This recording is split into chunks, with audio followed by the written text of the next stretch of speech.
والصلاة والسلام على سيدنا محمد خاتم النبيين وحبيب رب العالمين وعلى آله وصحبه أجمعين ومن تبعهم بإحسان إلى يوم الدين.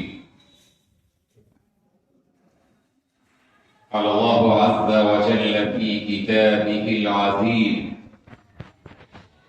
ما كان محمد أبا أحد من رجالكم ولكن رسول الله وخاتم النبيين.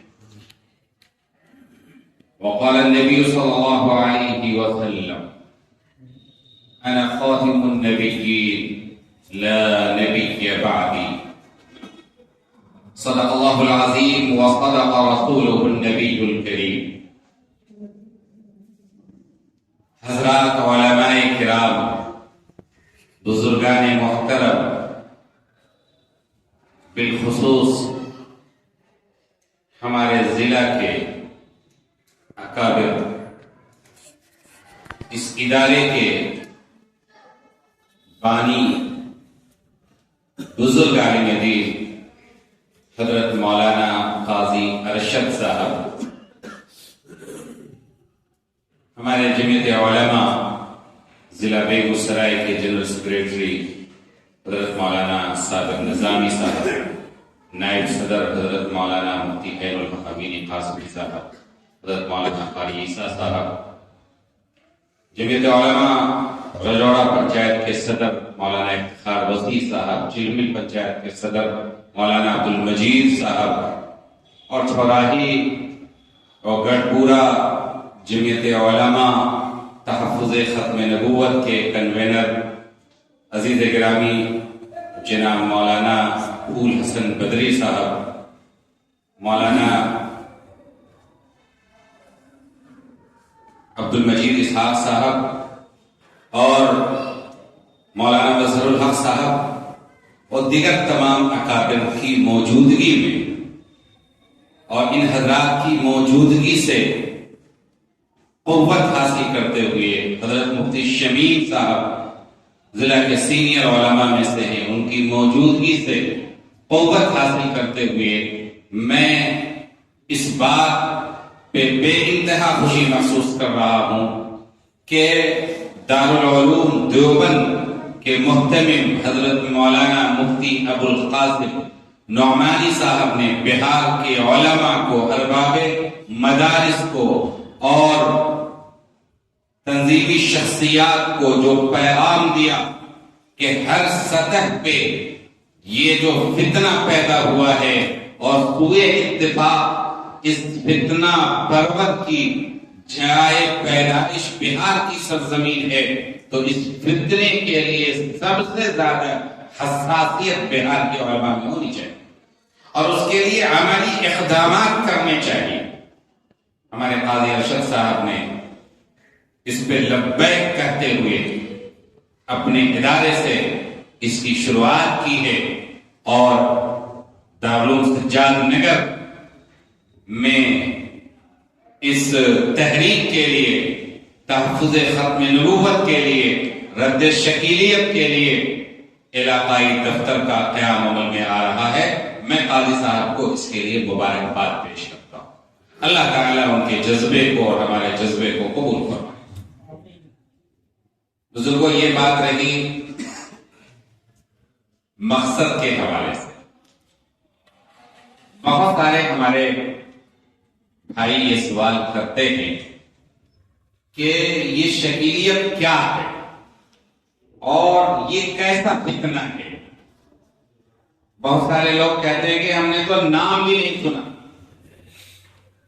تو میرے بھائی، یہ فتنہ ایسا ہے کہ نام سننے سے پہلے آپ کے ایمان کو اپنا نشانہ بنا چکا ہوگا. بنیادی بات آپ یہ سمجھیے کہ ہمارا یہ عقیدہ ہے کہ نبی آخر الزماں جناب محمد رسول اللہ صلی اللہ علیہ وسلم کو اللہ تعالی نے خاتم الانبیاء و رسول بنایا. آپ خاتم النبیین ہیں اور خاتم النبیین کا مطلب خود ہمارے آقا نے متعدد روایات میں یہ بیان فرمایا کہ میرے بعد کوئی نبی نہیں پیدا ہوگا، کوئی نبی نہیں پیدا ہوگا، جتنے انبیاء ہیں ہم سے پہلے آ چکے، اب کوئی نبی پیدا ہونے والا نہیں ہے۔ اگر کوئی شخص نبی ہونے کا دعویٰ کرے گا وہ جھوٹا ہوگا۔ یہ بھی فرمایا کہ میرے بعد میری امت میں سے 30 بڑے بڑے جھوٹے پیدا ہوں گے، جو یہ ان میں سے ہر ایک یہ دعویٰ کرے گا کہ وہ اللہ کا نبی ہے۔ آقا نے فرمایا کہ میں خاتم النبیین ہوں، وہ شخص جھوٹا ہے۔ ایسے لوگ کذاب اور دجال ہیں، اور ان کا حشر بھی وہی ہونا چاہیے جو امت نے مسلمہ کذاب کہا۔ بزرگوں، یہ عقیدہ ہے ہمارا۔ اس عقیدے کے مطابق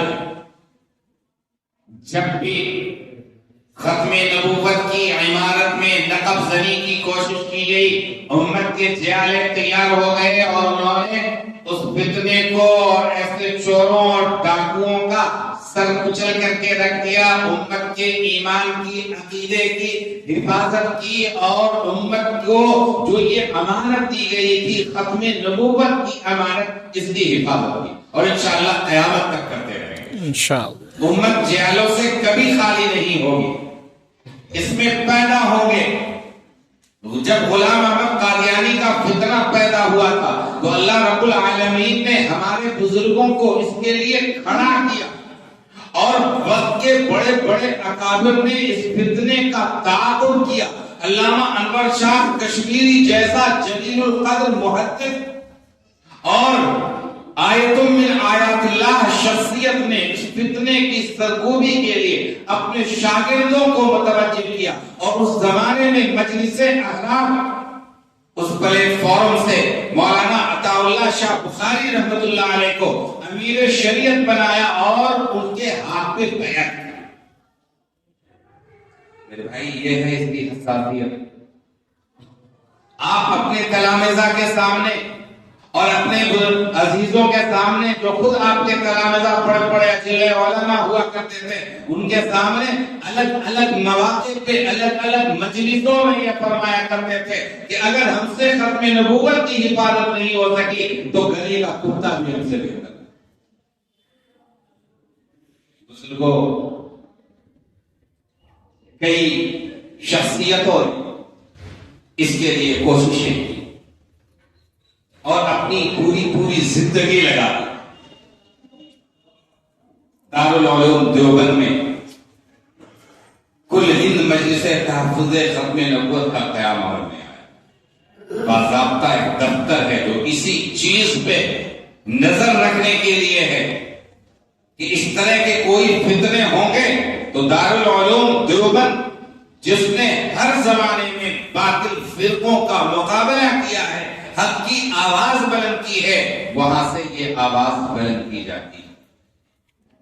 چنانچہ جب بہار کے دربھنگا کا رہنے والا ایک آدمی جس کا نام شکیل تھا، اس نے یہ دعویٰ کیا کہ میں مہدی ہوں، اور پھر بعد میں دعویٰ کیا کہ میں ہی عیسیٰ ہوں، تو گویا کہ بالفاظ دیگر اس نے یہ اعلان کیا کہ نبی کریم صلی اللہ علیہ وسلم نے جو فرمایا کہ میرے بعد کوئی نبی پیدا نہیں ہوگا، اس کو اس نے جھٹلا دیا۔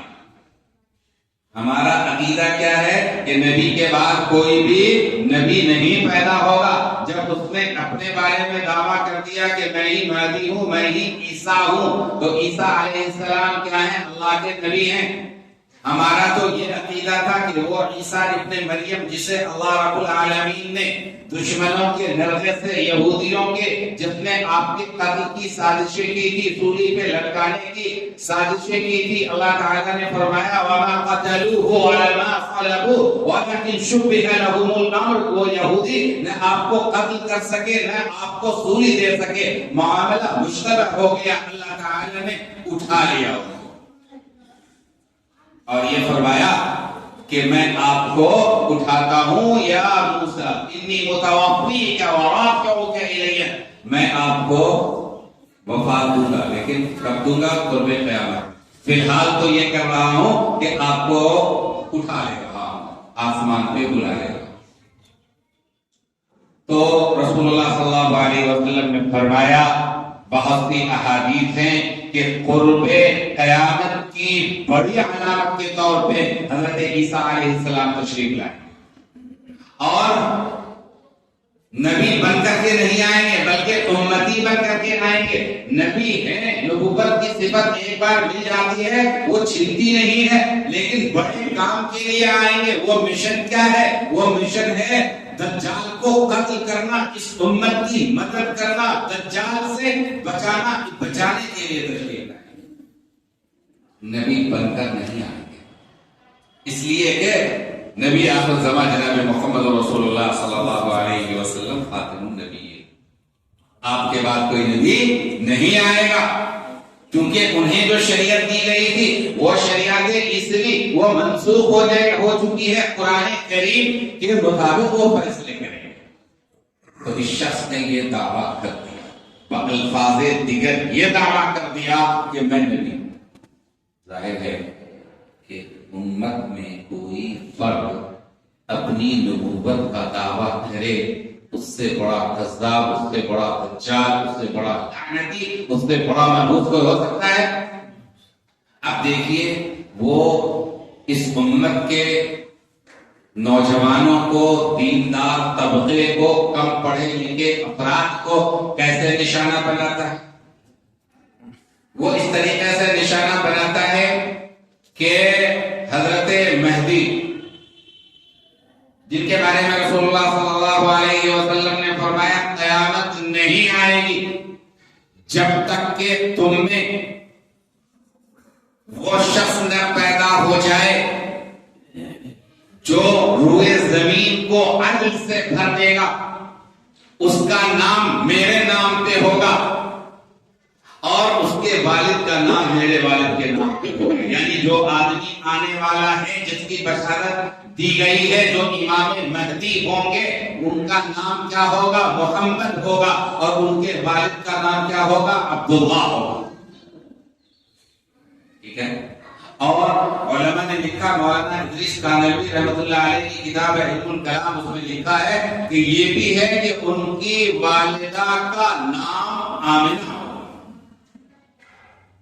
اب یہ شخص جو دربھنگا والا ہے، یہ نہ اس کا نسب محفوظ، نہ اس کا نام محمد ہے، اس کا نام کیا ہے؟ شکیل۔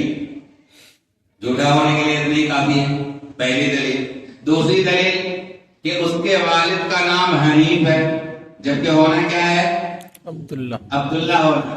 تیسری دلیل آقا نے فرمایا کہ میری نسل سے ہوگا، علماء نے اس کی وضاحت کی ہے کہ وہ نجیب الطرفین ہاشمی ہوگا، فاطمی ہوگا، حسنی حسینی ہوگا، حضرت حسن اور حسین کی اولاد سے ہوگا۔ اور یہ کیا ہے؟ خان صاحب۔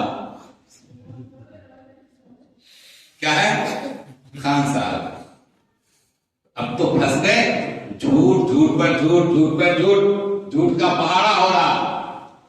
فقیر الامت حضرت مفتی محمود حسن صاحب نے ایک مرتبہ ایک مجلس میں بطور مذاق کے جھوٹ کا پہاڑا سنایا کہ یہ جھوٹے لوگ کیسے ہوتے، یہ ان کے یہاں یہ معاملہ، کیونکہ آقا نے پیشین گوئی کی ہے نا کہ ایسے جھوٹے پیدا ہوں گے۔ درو گورا حافظہ نباشت، یہ جو جھوٹا ہوتا ہے اس کا حافظہ محفوظ نہیں رہتا ہے۔ جب پکڑ کی گئی تو اس کے ماننے والوں نے کہا کہ نہیں، ہمارے حضرت جی کا نام تو محمد ہے، شکیل تو ایسے ہی لگ گیا، یعنی محمد شکیل ہے، گویا کہ کہنے کا مطلب۔ اب یہ ہے کہ نام کسی کا کیا ہے، ہمارے سامنے مولانا سلطان صاحب تشریف رکھتے ہیں۔ اب سلطان احمد اگر ہو ان کا نام، یا محمد سلطان ہو، یا جو بھی ہو، تو کس سے پتا چلے گا؟ سرٹیفکیٹ سے پتا چلے گا۔ آپ کے سرٹیفکیٹ میں کیا ہے، آپ کے آدھار کارڈ پہ کیا ہے، آپ کے پین کارڈ پہ کیا ہے، آپ کے اسکول کے سرٹیفکیٹ پہ کیا ہے، ڈگری پہ کیا ہے، وہی نہ چلے گا۔ اللہ جزاک خیر دے جن کے بارے میں تذکرہ کر رہے ہیں، انجینئر ذیشان صاحب کو انہوں نے ان کی سرٹیفکیٹ نکلوا دی اور اس میں محمد کا پتہ ہی نہیں ہے، وہ شکی ہے.